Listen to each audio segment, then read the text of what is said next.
Sports Orbit. We make the world go round.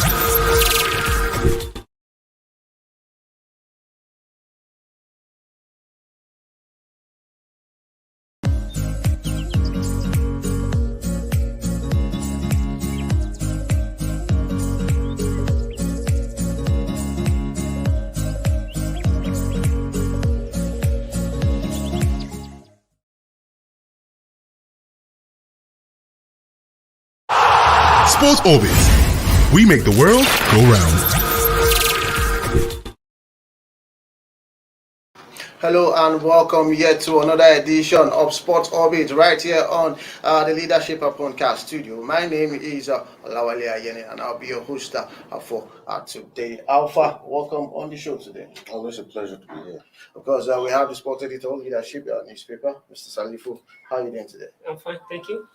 Of course, we'll go straight to the one that is actually coming from Carve at this point in time, where Super Eagles of Nigeria, we know their group opponent ahead of the 2021 AFCON, Nations Cup, championship that will be coming up in Cameroon later next year, January. But for today, Nigeria is expected, as according to what some bookmakers actually have pointed out, that Nigeria will be in the group that has the 7 times African champions in that particular one. Even looking at the group right there, it's certain Cape Verde, like we're supposed to be in that group, but Just like Comoros. Comoros. So just let's just talk about the group that if from the permutations we are seeing, if we'll be in a group with Egypt, Cape Verde, and Comoros. On paper, it might not be a tough group per se. I mean, clearly, somehow Egypt and Nigeria will go through. But like we say all the time, no minnows in football anymore. So, I mean, Cape Verde has a strong team, a solid team, and I wouldn't expect them to, to be a pushover also. Yeah, and especially for a team like Comoros that, we do not even know much about them. Such things are, could be very dangerous to play. So, I think whatever group we find ourselves, whether a group of death or an easy group, I think it's very important that, we play every game like we're playing the final. So, I mean, that's the only way to ensure that, at least we make it through to qualify. Looking at the ports, Nigeria is in port 1, while Egypt winners, 7 times winners are in port 2, Cape Verde are in port 3, while Comoros are in port 4. Looking at all the permutation going the right, left, and center from that particular one, we're certain that when we play Egypt, we can able to match up for the 3 points in that particular encounter. It's just a competition yet. We're not even sure that we're going to be in draw against. Absolutely. Anything can happen. But based on the ball and the group, it's likely that we may face Egypt. And the same, I think, by our status and our positions as an African champions and the quality of players, I think Nigeria should not be at this time entertaining any group of face. They should bring on any group. All you need to do is to do your own homework. Exactly. Because you can't go to a competitions and begin to select whose group you are going to play and looking for a minor team. Just like even the Cape Verde you mentioned, it's not by size. Yes, there may be small countries by number and by the population, but in terms of football, they are already there. They have a good They have team. been to the Nations Cup for several times. Exactly. They have a good team. And so even the Comoros who are coming to the Nations Cup for the first time in their life, you can't even underrate them. So they can speak surprises. So just like it happened over the week, I'm sorry to say, over last Friday, Common Bedford is just coming for the Premier League for the first time in the history of the Premier League. Who played top flight football in the Second World War. Just come and give us 2-0. So you should expect that anything that is qualified, this could even qualify to be in Nations Cup, it's already an achievement. You should expect that they can also fish. So all you need to do as a Super Eagles team, and as they have lots of team, is to do your homework well. You don't even go to the war and expecting that you're going to face an easy opponent. Any opponent is what they do. If you're not facing the people like Senegal and Cameroon or Cote d'Ivoire at the earlier stage, yes, you'll be pleased that okay, this is better. But Egypt, yes, we have a player that can match up Egypt if we do our homework well. So at this time, we shouldn't be afraid of Egypt. Just taking a look at Port 1, Cameroon, Senegal, Tunisia, Algeria, Morocco, and Nigeria are in Port 1. In Port 2, we have Egypt, Ghana, Cote d'Ivoire, Burkina Faso, Mali, Guinea in Port 2. In Port 3, we have Cape Verde, Gabon, Mauritania, Zambia, Guinea-Bissau, and Sierra Leone. Then in Port 4, we have Malawi, Sudan, Comoros, Equatorial Guinea, Ethiopia, and the Gambia. South Africa are actually going to be missing out in these particular, AFCON championship that will be happening next year in Cameroon. What is it actually? I know we are not talking about the South African team at this point in time, but they'll be actually be missing in action in that particular one. Does it speak well of his of the South? It simply means, in the last couple of years, I must admit, the national team of South Africa, hasn't really been up there. South Africa has managed to, power themselves up to be one of, the top teams in Africa.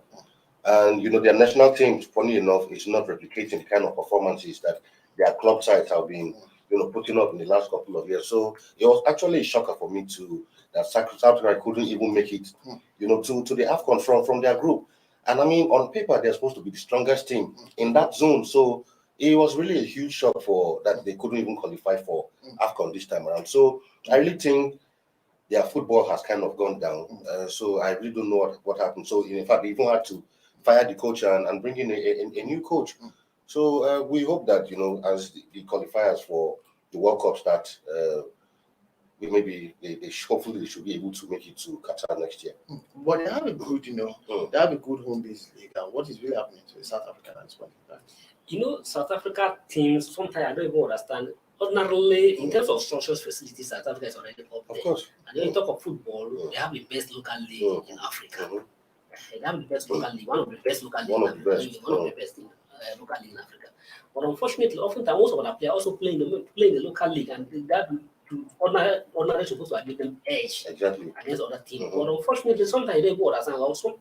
What of South Africa, where you saw them to come up, they will now going down. And it is unfortunate that now that they don't have South African presence as a CAF president, and for the first AFCON is going to organize, it's not going to have his own country participating in the event. But that's how it goes. But at the same time, one advantage of this AFCON is that most of the participating countries are also going to use the World Cup qualifiers as a preparatory for the African Championship. I think that is also as an advantage for most of the Africans who are going for the competitions. You have what the qualifier will start next month, and you are using within this period also praying for qualifier, also using that as an avenue to destroy your player and also try to perfect your strategy at the AFCON. And at the same time, I also give kudos to the CAF because coming in, having a new exchange of powers, new executives, and at the same time, because of if you look at the Cameroon, the story that behaved that they have infrastructures are not be there. Remember, they were supposed to hold the last edition of AFCON before Egypt now come to rescue. And even there was a consign about the readiness for this game. But with this draw going to hold today, it shows that yes, everything has been put in place, and there's assurance hosted the CHAN competition. Yes, there's sure that everything has been in place, and the AFCON is going to go ahead next by coming up January next year. So that's how it goes. But let's see what the draw hold. Before we end, before we move to our next story, should we be expecting the first title in January? Well, for me, I mean, Nigeria doesn't have an excuse not to, clinch, a fourth title. A country like Nigeria, like we said here some weeks back, shouldn't still be at this point of the football still be just 3-time winners. Not underrating on the other sides, but I mean with the quality of players we've consistently produced over the years, by now we should be talking of at least 5-6 titles already. So really, I mean, Cameroon is our neighbors here. So I mean, for Nigerians, I expect Nigerians to actually feel very at home in Cameroon. It should be almost like playing at home, and a lot of our supporters will be able to even make it up to Cameroon since the distance is not that far. So I'm really expecting Nigeria to at least go all the way and clinch the title. Of course, Alpha is expecting Nigeria to actually go all the way and clinch the fourth title at the start of the AFCON 2021 right there in Cameroon next year, January. Away from football, we move straight to basketball, where Alan Major has been drafted as one of the coach of the Tigers ahead of the Afro basketball that will be happening later this month in August. We know that a certain, Alex Iwara was the man actually being him being in the affairs of the Tigers. But at this point in time, according to the news coming from the Nigerian Basketball Federation, they are saying he has, resigned from the post due to, health reason. But looking at the Tigers at this point in time, they went to the Olympics. They didn't meet the expectations of the Nigerians because build up to the Olympic campaign, we saw them defeating USA, Argentina, but they couldn't fire with all cylinders in the Olympic Games. But a certain Afro basketball, which they actually finished runner-up in 2017. At this point in time, Nigeria will be expecting nothing less than the AFCON title at this point in time. So, what should we expect from the Tigers going into the Afro basketball? To me, this decision is coming at a very wrong time. We have Afro basketball coming up a few months away, and the coach is starting this month. Yeah. And at the same time, we are not bringing a new coach just in the middle. Just in the middle of the tournament. The tournament is already with us. So our basketball team to the Olympic, to me, it's like they played the Olympic before the Olympic. Of course. Because they raised the morale and everybody was high hope when they beat Argentina. It's like that's where they already played the Olympic match before the Olympic and get to the Olympic and they begin to wobble and all this. And there was a whole lot of issues. Although they may not have come outside to say a lot of things, but there was a whole lot of issues. Mark Brand was totally bitter about certain arrangements in the way.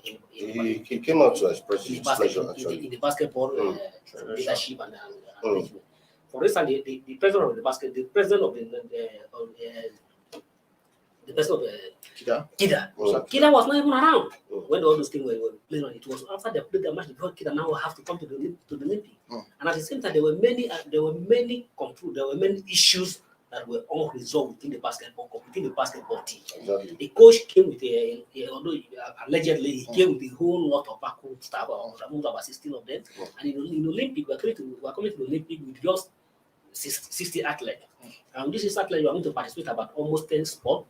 There's a limited numbers of officials that will be allowed by the Olympic organizer to come into the Olympic Games. And the basketball, was demanding for about 16 officials.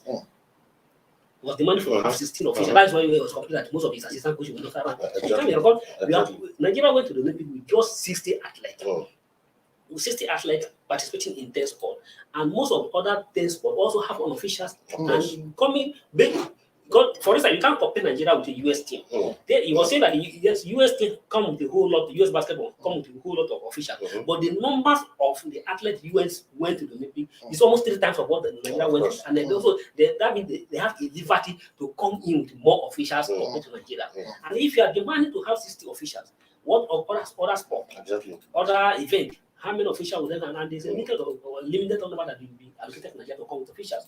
That was the other why he was complaining. He doesn't have many of his officials at the Olympic game. And at the same time, but being as it is, all of them were told to do our basketball team is not. Despite that we didn't win a match at the Olympic, the team is not all that too bad. No, it's a solid team. And at the same time, to me, the coach has not. The coach, you can't blame the coach that he has performed woefully. That's why he didn't win any match at the Olympic. He has not performed woefully. He won the African Afro Basketball Championship, and now he qualified for the Olympic unbeaten. For the Olympic, and then before the Olympic, was able to break the jinx for the first time. An African team beat the US team. For the first time, an African team beat the US team. He has created that record. That record, I said, so another place has to come to erase that record. That record has already come to stand. Either you see it's a friendly match at the beginning. Game is a game. It's a football. It's a basketball game. And it's a game. That record has gone into a history book. Nobody can erase that. Said another person come to equal it or do something or that thing fantastic. For now, Nigeria is the only team that has been the US team in Africa. So such a coach, to me, whatever is the contact that happened, you should do relieve your disappointment. But even though he wanted to go, you should ensure that he remain, because you can't just bring a coach now. Whatever they call it, like they call the island that they are bringing out, the Rwanda team to the Africa Basketball League, the fourth place. And this is the person you are bringing for Afro basket. To me, I may not know much about Alan, but I don't think his pedigree can be compared to McBride, because McBride has done well. And all you need to is to still persuade him to ensure that yes, we have a match at hand. Just finish this tournament. Of course, right about now we have to go for a short break. When we come back, athletics, Aqua United are in the news. Also, news coming from Tammy Abraham. He has joined Roma at this point in time. Or we still have right there out for you. But for now, we'll go for a short break. When we come back, Sport of this still continues. I'm going to.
Sports Orbit. We make the world go round. Welcome from that short break to Sports Orbit right here on the Leadership Podcast studio. We move to straight to athletics, where about 24 athletes will be representing Nigeria at the World Junior Athletic Championship that will be holding in Nairobi, Kenya. The tournament will actually have started today and to end around the 22nd of August, and 24 athletes are expected to represent Nigeria in that particular event. About 973 athletes are participating in 44 events. Will be participating in that particular World Junior Championship. What should we expect from Nigeria? 24 athletes. You see, for this kind of competitions, most times I see it more like a development, kind of thing. So that's why, like for age grade competitions per se, most times I don't see it as a competition where the focus should really be go there and win. Yes, winning is good and all of that, but I think this kind of competition should be a springboard where you discover these athletes. We have plenty of competitions coming up. Who knows that maybe if some athletes will be discovered here by next year when we're going for the Commonwealth, we'll make the team. Same for the Olympics. So the emphasis really in this kind of competition, pressure shouldn't be put too much on the athletes to go out there to win medals at all costs. Fine if they win, not a bad thing, but most of the time this kind of thing should just be an avenue for development, for discovery of new talents who going forward can help to put Nigeria in good light. Away from athletics, we head straight to football, where Aqua United has released 11 of their players ahead of the upcoming football season, and also ahead of the CAF Champions League, because we know they'll be playing in the CAF Champions League after they are the champions of the NPFL. Will this not affect the performance of the team? We know that Kennedy Boboy is a good coach, but not that at the end of their campaign in the CAF Championship, they will not be saying, because we allow 11 players to go, that's why we didn't perform well. Hope these 11 players they are releasing now will not affect their performance in the CAF Champions League. I think they're releasing them maybe to give way for them to bring in new better player. So I think it is expected because when you are going to a bigger competition, you need to get good legs. So they are releasing those guys. Then depending on their budget, so they can bring in more new players. And at the same time, the person who you want, the Kennedy Boboye has also been to that CAF competition before the Plateau United. I think that he had the experience, and at the same time, even the person of Paul Bassi is a very veteran sport journalist and a very veteran sport administrator. He has been in CAF. He has been a member of CAF organizing CAF committees for a very long time. I think he has the experience and he has the pedigree and he knows what it takes to participate in CAF competitions. I think they have an experienced person who can manage the affair and direct the affair on how it goes. But at the same time, Aqua United should be able to give us a good representation because they are champions.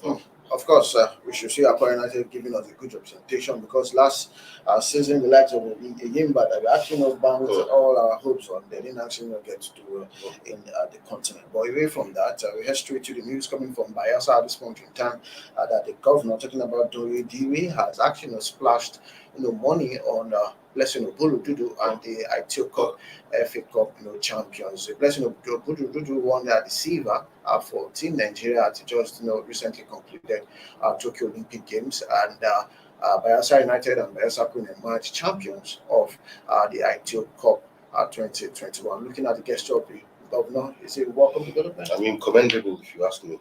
These are the kind of things that we should expect when you go out for competitions and do well. It's a different thing when you go out for a competition, you win, and nobody really recognizes you. But I mean, this is the way to go. Good that the Bayelsa State Governor has come out to reward her with some some cool millions. 4 million naira. Exactly. I mean, which is not actually cool sum. I mean, that will go a long way. I mean, probably that will go a long way. In her life and even in her career. Same for even the the FA Cup winners, double champions, male and female. 500,000. Exactly. So this kind of thing should be encouraged. Because at the end of the day, you go out to this kind of competition, nobody recognizes you. The motivation won't even be there to want to even do better. But it's a good way to motivate the players. I mean, so She's a millionaire now. Of course, absolutely. 4 million naira. 4 million naira. Absolutely. He's also have 5 million naira from the federal government. Exactly. $10,000. That's 5 million. Exactly. And then another form, that's another $8,000. Exactly. So at this point in time, we are actively rolling out that calculator for her. Yes, of punching course. the digits. Of course. And another good thing that the government is that you also give 1 million to the commission. Yeah, So, exactly. So so it's a way to encourage. So people who will be looking will know that if I go for this kind of competition and I do well, there's every chance that I'll be rewarded in this one. So commendable from governor. Just to let you know that fans will not be allowed at the start of the Paralympic Games in Tokyo. It is starting August 24th. It will end September 5th, right there in the country capital of Japan. At this point in time, fans will not be allowed in the Paralympic Games. Away from that, despite Messi exit, Barcelona debt stands at 1.59 billion at this point in time. So why was he actually being allowed to leave Barcelona despite his exit? Barcelona still having $1.59 billion as debt. I think it is easy, but if not for his age, the debt are even Would have been more than this. Exactly. I used to tell you that Barcelona they are really in problem, they're really in financial crisis. But I'm surprised that Barcelona is having this kind of debt. That's why the club is making sponsorship everywhere, and they are winning. They win La Liga last season. They won the La Liga, won the Copa del Rey, and at the same time, they have a big club sponsors and everywhere. I don't know why Barcelona be in this kind of debt crisis. But the president said that the future is bright. Exactly. Despite their standing, their debt standing, the future is very bright. Let's look at the future is very bright. But the future can only be bright when you do well. Of course. Now they have lose Messi, and only God knows what will happen at the club. Because most of the players, Aguero that came, cannot take over. They cannot replace I know, but credit to them in the first game of the La Liga. I mean, surprisingly, they played well. So I still expect them to cope. I mean, whether Messi leaves now or not, he was going to leave at some point. So he can't be there forever. So they'll have to just prepare for life without him and move forward. Just prepare for life without him. But another man who has joined, Roma at this point in time is Tammy Abraham. He joins Roma in a 5-year deal worth 34 million pounds. Is it a good buy for Roma? Because I know a certain, Jose Mourinho wants a striker, a physical striker who can actually bully defenders and get to score goal. But is it a good buy for Roma? Well, I wouldn't want to say it's a good buy or not, but for him, I think it's a good move because I really don't know how his pedigree yet. Tammy Abraham is not, for instance, a striker you consider as one of the best in the world. So that's what I thought today. We have a video of that particular signing from Roma. Hi Roma fans, so happy to be here. Can't wait to see you at the stadium. Forza Roma.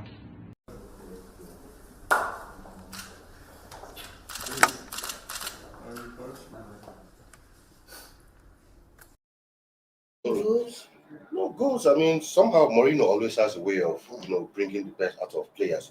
So I mean, there should be some things that he saw in him. That's why he decided to go for him. Like I said the other time about him, it's a good move for him because with the with Romelu Lukaku joining Chelsea, I always wondered if he was going to have playing time. So good move for him. And exactly, and the way it is right now, he is going to have regular playing time at Roma. I mean, he's going to be their point man. So for a player, once you play consistently, there's he has a way of rubbing up positively on your game. So I expect him to do well. But whether Roma will go all the way to challenge for the title this time around is another thing to be seen. Anyway, just in 10 seconds, we know that a certain Deco was actually playing for Roma. He went to Inter Milan. So all the balls now will be left on Tammy Abraham to actually deliver the goals. Moro is somebody who plays so much on black players, Yes. players. And they always say that he's a failed in my years because he didn't have a strikers black nation. So when he came to, he always anywhere he want, any club he want to, always have to have a black man as his point striker. And he did in Chelsea when he has a trouble. He went to Eta, he brought it to Eto, and they deliver for him. Now he's coming back to India again, and he's bringing out. But Abraham may like the stamina of the calibers of the robbers and the calibers of it. But he have the striking skill to back it in goal. Because even within the Lampard, I says he was doing well until the new coach came in. Exactly. Let's say I go just like Alpha said. By the time you begin have all they need is to have more trust and confidence from his coach. Begin playing out, get the service, because the striker can only. The best of striker can only come out when he's having the service from the midfield. So if he having a good service from the midfield, what would you say? His duty is to score the goal, and he has that skill to mark in goal. So let's see how it goes, and we wish him well. Remember, the Italians, their racism is another issue. We wish him well. Of course, we wish them Abraham well in AS Roma. Away from that, we head straight to the news coming from Turkey. This is a very, will I say, disappointing news coming from Turkey at this point in time, where Galatasaray star was sent off for headbutting his teammate in a match that they actually won at 2-0 yesterday. We have the video. Let's just play the video at this point in time. But the referee should not have given a red card. He blows his own teammate. No, that's foul play. That's foul play. It's a foul play. Exactly. But it's really annoying, and I think the club need to go into it and just an attitude and should not happen again on the pitch. Why should they? Just like that, hope is not actually begin to come together, begin the something like that. Anything happens with these players, knows what happens off field. So maybe he just brought the aggression onto the field of play. Because at this point in time, just to let you know that Real Madrid are keen in signing Kylian Mbappe at this point in time. Also, Barcelona are also signing Bayern of Arsenal. They want him in Barcelona. Also, they're looking forward to exchange him with Coutinho in that particular deal. So all these are the major transfer news. Also, Manchester City are actually pulling the plug from signing Harry Kane of Tottenham. These and many more. You can actually head straight to the leadership website for you to get all what is really happening in the world of sports. But for now, I want to thank my guest for coming on the show. Sandro, thank you for coming on the show today. Alpha, It's a pleasure. on the show. I still remain saying thank you for joining us today. Ensure that you join us same time, same station. Also tomorrow, we can never forget our sponsors talking about Masa for supporting us and for getting to support the show. We see you same time, same station tomorrow. But for now, bye bye. God bless you.